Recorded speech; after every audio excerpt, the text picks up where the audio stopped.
Okay. And we've already talked about how then later in this document you said, I really don't know that Smokey was in the car because he was my partner, right? I said he was my friend. That was my partner. Like, that wasn't no partner who I run with. That was a weed man. We were cool with him. Okay. And again, you maintain your testimony that you had no idea that he was in the car, right? Yeah. So you did not lie to Miss Keys and Judge Brown when you said you had no idea he was there? Yeah, I had no idea. Okay. So you did not, just to be clear, you didn't exchange phone calls with Smokey back and forth that night as he drove over to Congress Street? No, I talked to Smothers. Okay. And you're saying that Smothers never told you that Smokey was with him in the car, right? No, I never asked him that. Okay. He never said.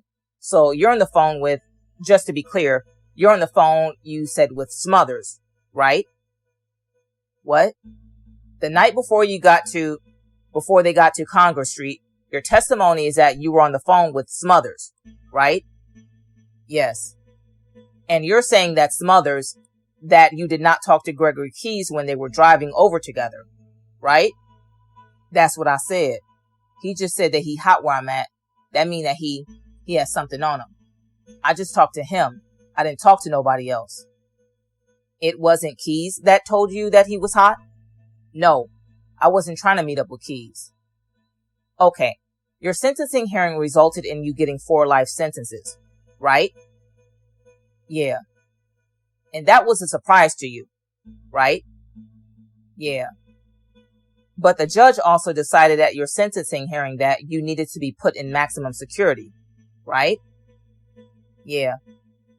And she ordered that you go as far away from New Orleans as possible, right? Yeah. Because she believed that you were participating in violence while you were in jail, right? No, that was a misunderstanding. The prosecutor, they filed a motion for that. That didn't have nothing to do with me with that first sentencing judgment. I didn't have nothing to do with that. She thought wrong.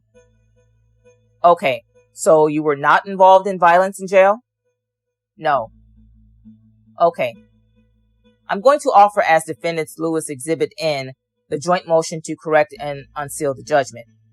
Objection, Judge. Overruled. So, you're referring to a motion that your lawyers filed with the government correcting the judge's mistaken belief that you were involved in violence in jail, right? What, the violence that she said, it was about a dude who cooperated on me, who got hit in his mouth and they knocked all his teeth out. He thought that I sent a hit on him, but I ain't sent a hit. And the government investigated and seen that I ain't really have nothing to do with it. All right. And then, so on behalf of the government, it's accurate, right? The signatures here are Sharon Lieberman, Maurice Landrew, Sarah Johnson. All the attorneys got together and decided to correct the record concerning that beating, right? I guess it was talking about that sentencing judgment that was wrong. Okay. And they agreed to do that for you, right? They what? The government agreed to do that for you, right? I ain't know nothing about it. I ain't knew nothing about no sentencing judgment. My lawyer got on there and seen that was wrong. Okay. But you knew about it. You just told us about it before I even showed it to you. You were aware of this, that your lawyer filed the motion and got it corrected, right? Yeah, that's what I told you. I told you already. I ain't know about the sentencing judgment. She just sent me all the paperwork and I read it over. Okay. I'm going to offer as defendants Exhibit O the order in response to this motion. Any objection? Any objection? Same objection, Judge. All right. Overruled. Okay. And then so the judge, after the government and your lawyer filed their objection, she decided, okay, well, you weren't involved in that fight perhaps, but you must still serve your time in a maximum security prison as far away from New Orleans as physically possible to help ensure an end to violent activity to which he has been a part. Right? Yeah. Okay. And just to complete the record on this point, I'm going to offer defendants Exhibit P, which is the amended sentencing judgment. Any objection? Same objection. Okay, overruled. And again, here, this is the final judgment. This is what goes with your sentence, right? So it says on page 2, life for count 1, life for count 3, life for count 4, 240 months for count, life for count 8, and 240 months for count 2, right? Right? Yeah. And then again, it says that the court recommends that Mr. Stewart serve his time in a maximum security prison as far from New Orleans as physically possible to ensure an end to the violent activity to which he has been a part. Right? Yeah. Okay. So even though Maurice Landreau and Sharon Lieberman filed that motion, you're still going to be sent to a maximum security prison in the borough of prisons as far from New Orleans as possible. Right? Yeah. And you don't like that idea, do you? Whatever goes on, I've got to roll with it. Okay. You understand maximum security would mean a lot of restrictions about your movement and activity, right? I've never been there, so I don't know what it means. Because up until now, you've actually, even though the judge ordered this, you've been sitting back in St. Charles Parish Jail, right? What? Even though the judge ordered you sent to this maximum security prison about 2 years ago, you've remained in the St. Charles Parish Jail because you're a cooperating witness in this case, right? No. If you look at that paper, you'll see that it says stay in the marshal's custody.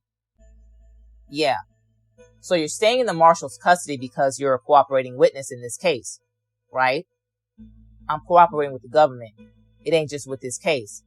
They held me down here for a reason. Okay. But in any event, your cooperation with the government has prevented you from going into the Bureau of Prisons maximum security prison, right? They can't stop me from going to a maximum prison.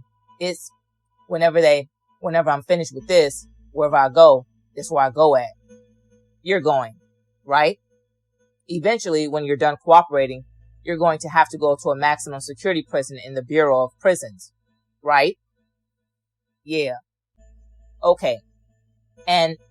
But you personally can't stand being in a 23-1, right?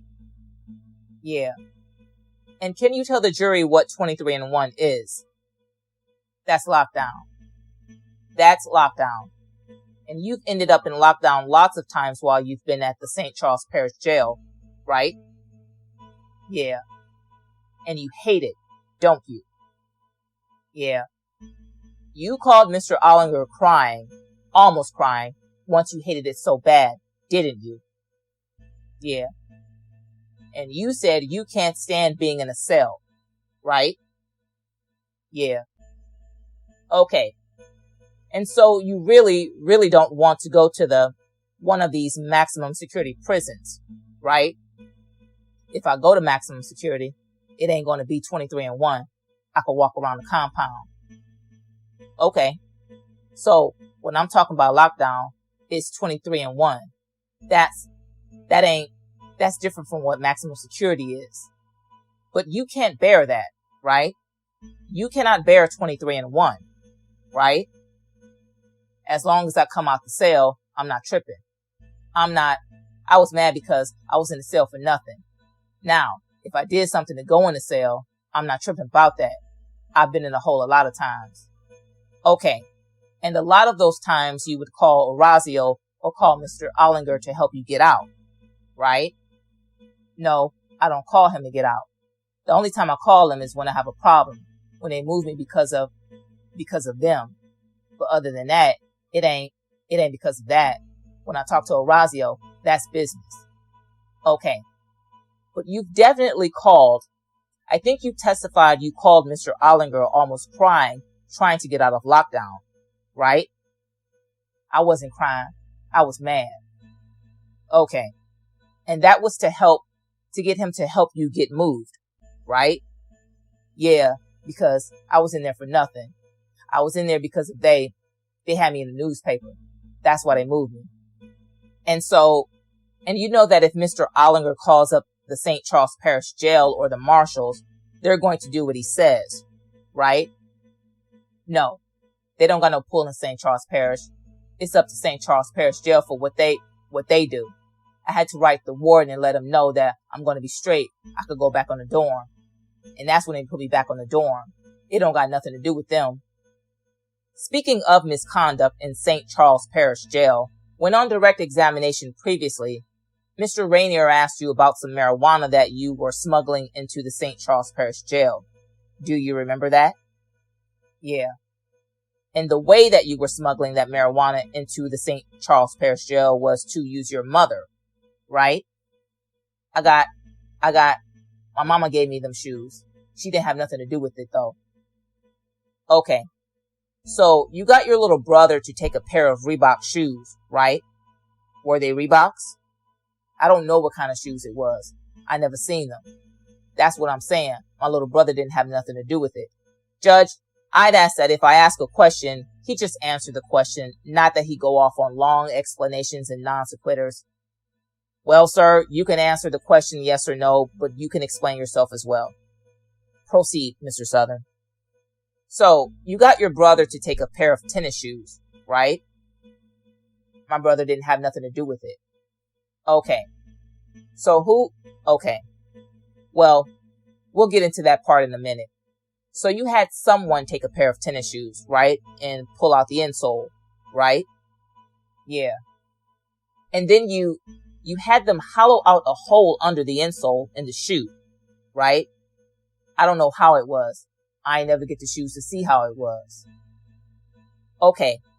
And then, but what you were asking for is for them to hide these drugs in the shoes for you, right? Yeah. Okay. And then those shoes were going to end up getting moved into the St. Charles Parish Jail, right? Yeah. I was going to try to put them on.